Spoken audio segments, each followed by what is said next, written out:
Assalamualaikum warahmatullahi wabarakatuh. Bagaimana kabarnya adik-adik? Semoga sehat selalu ya. Nah, pada video kali ini kita akan mencoba membahas terkait soal penalaran matematika, di mana soal ini merupakan salah satu soal yang diujikan pada SNBT tahun 2023. Oke, langsung saja kita ke pembahasan soalnya ya. Nah, untuk soal yang pertama disajikan tabel diagram seperti ini, kemudian diminta untuk diagram ini dirubah dalam bentuk tabel seperti ini. Nah, pertanyaannya adalah tabel yang tepat untuk menyajikan data pada diagram tersebut adalah.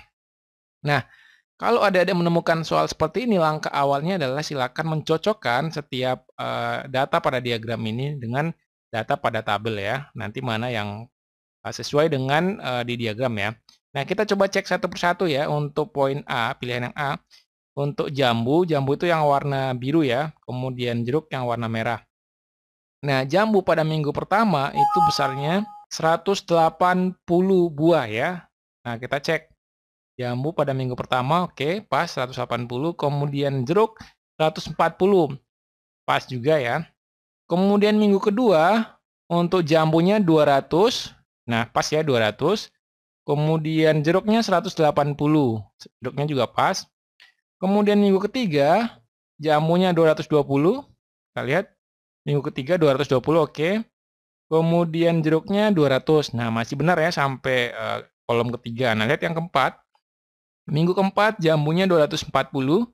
Coba lihat, nah ini yang kurang pas ya adik-adik, karena jamu di sini harusnya 320 ya. Ini kan kelihatan nih, ini di atas 300, bukan 240 ya. Nah, jadi tabel ini sudah tidak sesuai dengan di diagram ya, jadi pilihan yang A ini kurang tepat ya. Oke, kita coret dulu supaya kelihatan mana yang kurang tepat. Oke, berarti yang pilihan A sudah tidak perlu kita periksa lagi karena sudah ada yang salah ya. Kemudian pilihan B, karena tadi sudah sampai kolom ketiga benar ya, tinggal kita bandingkan saja cara cepatnya dia ya, tidak perlu lagi kita cek satu persatu. Karena di kolom A ini kolom 1, 2, 3 sudah benar, kalau sama berarti masih benar ya. Lihat saja yang jamu 180, 140. Oke, masih sama. 200, 180, 200, 180 sama. 220, 200, nah masih sama. Jadi, sudah benar ya yang sampai kolom ketiga ini. Kita cek yang kolom keempat, karena ini salah, jadi bukan jadi patokan ya. Kita lihat kembali ke diagram. Nah, untuk jamu 320, minggu keempat 320, oke, pas. Kemudian jeruknya 240, juga pas. Oke, masih benar ya. Kemudian minggu kelima 320, minggu kelima 320, oke, pas. Kemudian jeruknya 420, coba kita lihat, pas 420. Kemudian minggu keenam 280 untuk jambu, kita lihat yang warna biru, oke, 280, dan jeruknya 380. Oke, benar ya. Jadi pilihan yang pas itu adalah yang B ya. Jadi bisa kita pilih yang B. Nah, coba kita bandingkan yang C ya. Apa sih kekeliruan yang poin C ini ya? Kita lihat bandingkan dengan yang poin B, karena B kan sudah benar ya. Tinggal lihat saja nanti yang selisih dengan B itu yang mana. Yang C ini 180, 140 sama. 200, 180 masih sama. 240, nah yang minggu ketiga ini sudah kurang tepat ya. Harusnya di sini 220 ya. Nah, yang sana juga pasti ada yang keliru, ataupun kalaupun kemudian benar juga pasti salah ya, karena di sini sudah ada yang keliru. Nah, yang poin D kita bandingkan coba dengan poin B ya. 180, 140 oke. 200, 180 masih benar. 240, nah ini sudah salah di sini. Seperti itu. Jadi mudah ya adik-adik. Silakan teliti lagi kalau mengerjakan soal seperti ini. Karena ada saja yang keliru ya sedikit terkait dengan angka-angka di tabel yang telah disajikan ini. Oke, kakak pikir sangat mudah soal seperti ini. Kalau ada kesulitan silakan komen di kolom komentar ya. Oke, kalau tidak ada kesulitan silakan kita lanjut ke soal berikutnya ya. Oke. Oke, nah ini soal berikutnya. Berdasarkan diagram tersebut, pernyataan yang sesuai adalah, nah, kita disajikan diagram lagi seperti tadi. Kita harus menjawab pernyataan A, B, C, D ini mana yang sesuai dengan data di diagram ya. Nah, langkah pertama kita silakan membaca poin per poinnya. Yang A ini jumlah panen terbanyak terjadi pada tahun 2017. Nah, untuk mengetahui kebenaran data ini atau pernyataan ini, kita harus mencari jumlah panen tiap tahunnya. Seperti itu ya. Nanti tinggal bandingkan apakah kemudian yang tahun 2017 ini terbanyak atau tidak gitu. Sehingga kita bisa menyimpulkan pilihan A ini benar atau salah ya. Oke, yang pertama kita lihat tahun 2016. Nah, 2016 ini berapa sih jumlahnya? Yang 2016, kita lihat 2016, ini banyaknya 2016 itu 200 untuk padi ya. Padi yang 200, kemudian jagungnya ada 350 ya. Jadi 200 tambah 350 ada sebanyak 550 ya. Berarti 550 ya. Nah, kemudian 2017 ini cukup tinggi memang padinya, tapi jagungnya rendah juga. Jadi belum tentu dia yang tertinggi nantinya. 2017 untuk padi itu sebanyak 500 ton ya. Berarti kita tulis 2017 itu 500 tambah untuk jagungnya 150 ya.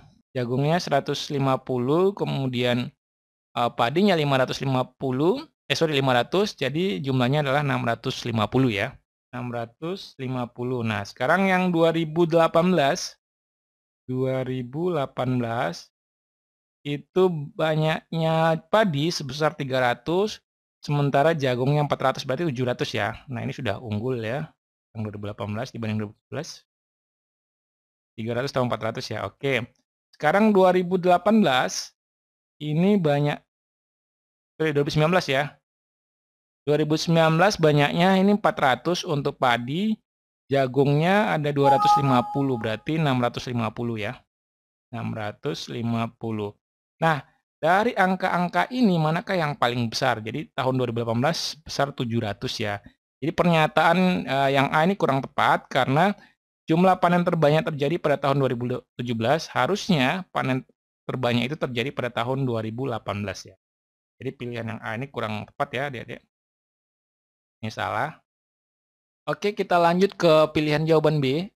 Yang B ini rata-rata panen jagung setiap tahun adalah 287,5 ton. Nah, langkah pertama yang harus adik-adik lakukan yaitu melihat berapa ton sih jagung ini tiap tahun ya. Jadi tadi kan angka-angka ini kan jagung ditambah padi ya. Nah, sekarang fokusnya di jagung saja. Nah, untuk 2016, jagung itu yang warna merah ya, adik-adik. 2016 itu 350, kita tulis 350 berarti 350, oke. Tambah yang 2017 ini sebesar 150, oke. Tambah yang 2018 ini sebesar 400 ya, 400.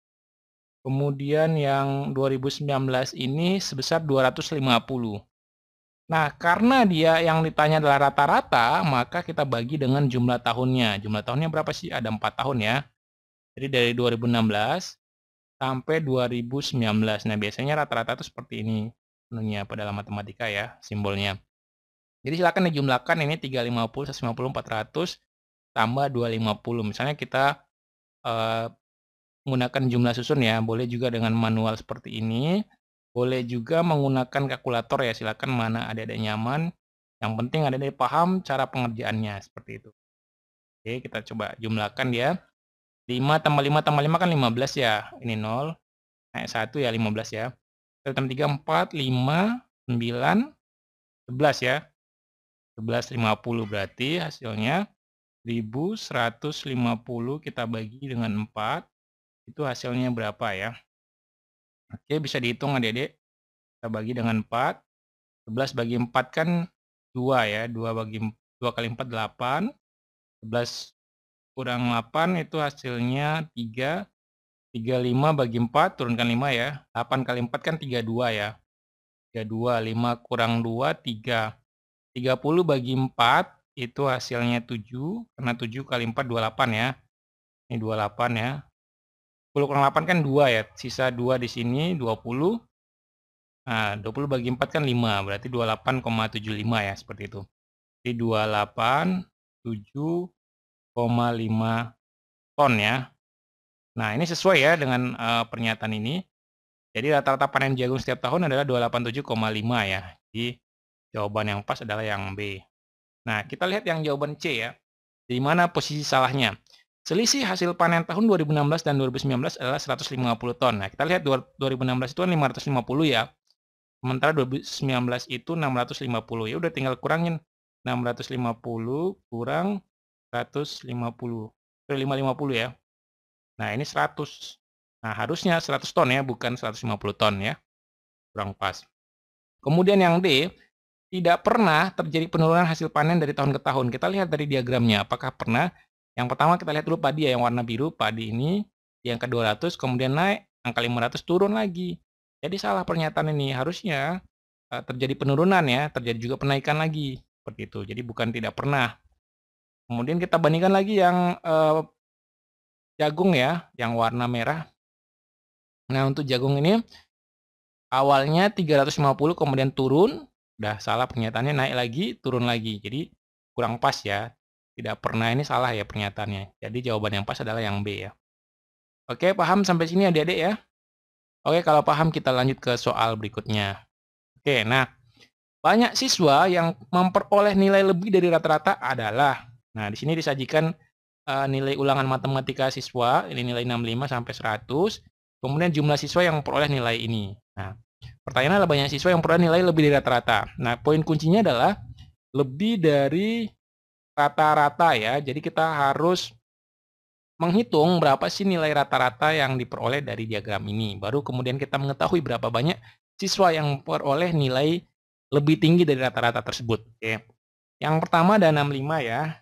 Nilai anak-anak 65 tapi cuma diperoleh satu orang. Berarti rata-ratanya itu 65 kita kalikan dengan 1 ya. Karena satu yang peroleh jangan lupa dikalikan dengan banyaknya siswa ya. Kemudian kita jumlahkan 70 kali 3 ya, karena 3 orang. 70 kali 3.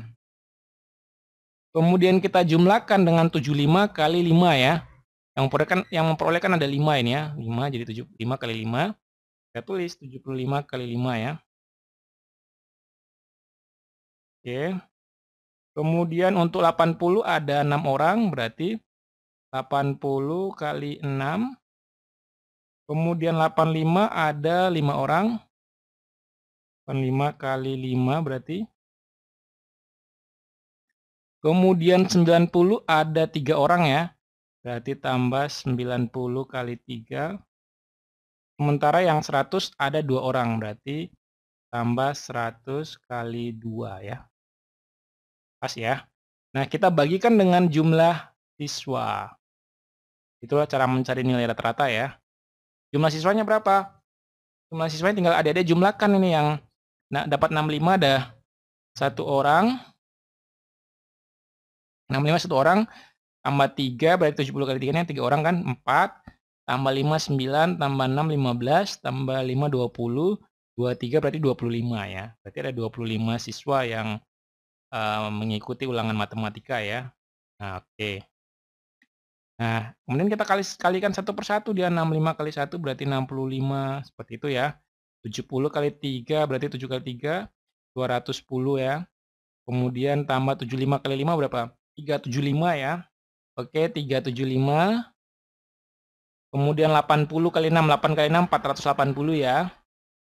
Kemudian 85 kali 5, 425 ya. Silakan adik-adik hitung. 425. Kemudian 9 kali 3, 270 ya. 90 kali 3 tambah 100 kali 2 ya 200. Nah, kemudian kita bagi dengan 25 ya. Nah, ini silakan hitung susun ini berapa jumlahnya adik-adik. Berapa adik-adik? Nah, oke, hasilnya 2025 ya. 2025. Nah, kita bagi dengan 25. Nah, ini hasilnya 2025 bagi 25 berapa ya? Nah, ini hasilnya 81 ya. Nah, berarti nilai rata-rata dari ulangan matematika 25 siswa itu sebesar 81. Nah, pertanyaannya berapa orang sih, Kak, yang nilainya di atas rata-rata? Berarti kalau nilai 81 kita ambil dari 85 ya. Di atasnya 81 kan 85 nih, karena tidak ada yang mendapat 82, 83, 84 ya, langsung 85. Nah, tinggal kita hitung. 85 ini berapa siswanya? Ada 5. Tinggal 90 berapa siswanya? 3, berarti udah 8 ya. 100 berapa siswanya? 2, berarti 10 ya. Jadi jawaban yang pas adalah yang C ya, yang 10. Seperti itu. Nah, nanti kalau ada pertanyaan, Kak, Nah, berapakah yang dapat di bawah nilai rata-rata? Ya sudah, tinggal kita hitung saja di bawah rata-ratanya kan 81 nih. Di bawahnya berarti 80, 80-nya ada 6 orang. Tambah 75-nya berarti tambah 5 udah 11. Tambah 3 udah 14, tambah 1 udah 15. 15 yang di bawah rata-rata ya. Seperti itu. Tinggal disesuaikan dengan pertanyaan yang diminta saja ya adik-adik. Paham ya kira-kira ya? Oke, kita lanjut ke soal berikutnya ya. Nah, berdasarkan diagram tersebut, banyak siswa kelas 6 yang mendapat nilai di bawah rata-rata. Nah, seperti yang saya jelaskan tadi ya, di bawah rata-rata ini tinggal langkahnya adalah menghitung nilai rata-ratanya berapa, kemudian nanti menghitung berapa banyak siswa yang dapat nilai di bawah rata-rata tersebut. Seperti itu ya. Nah, kira-kira bisa ya soal ini ya. Silakan jawab di kolom komentar ya berapa yang adik-adik dapat, nanti kakak koreksi atau kita diskusi di situ ya. Oke, kita lanjut. Nah, ini soal yang terakhir ya. Siswa yang mendapat nilai di atas atau sama dengan rata-rata mengikuti pengayaan. Banyak siswa laki-laki yang mengikuti pengayaan adalah. Nah, poin kuncinya adalah banyaknya siswa laki-laki. Sementara soal sebelumnya itu tidak memperhitungkan laki-laki atau perempuan, jadi semuanya langsung. Nah, berarti di sini langkah pertama kita adalah menghitung berapa sih rata-rata nilai yang diperoleh oleh siswa laki-laki gitu ya. Karena perempuan tidak termasuk di sini ya. Jadi jangan dimasukkan unsur perempuannya, nanti malah keliru hitungnya ya. Nah, yang siswa laki-laki itu yang warnanya biru ya. Nah, tinggal dihitung yang dapat 70 berarti 1 orang. Kita tinggal hitung aja rata-ratanya terlebih dulu ya. Nah, berarti rata-ratanya 70 kali 1. Itu ya. Tambah yang ini 75 juga 1 orang. 75 kali 1. Tambah yang 80 ada 5 orang. Berarti 80 kali 5. Kemudian tambah 85 ada 4 orang. 85 kali 4. Nah, kemudian yang 90 ada 2 orang. Berarti 90 kali 2 ya. Sementara yang 95 itu 1 orang ya. Berarti 95 kali 1 ya. Nah, berapa sih jumlahnya? Jumlah siswa. Kita akan hitung adik-adik. Ini kan berarti yang ini 1 tambah 1 2 tambah 5 7. 7 tambah 4 11, 13, 14 ya. Benar ya 14 ya. 1 2 7 11 13 14 ya. Oke, 14.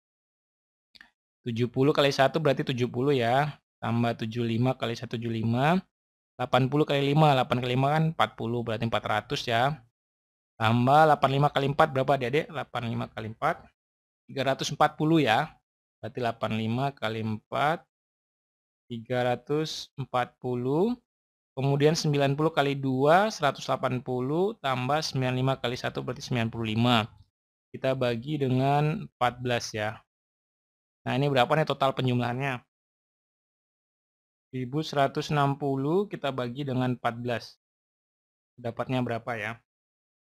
82,85 ya, 82,85. 82,85. Oke.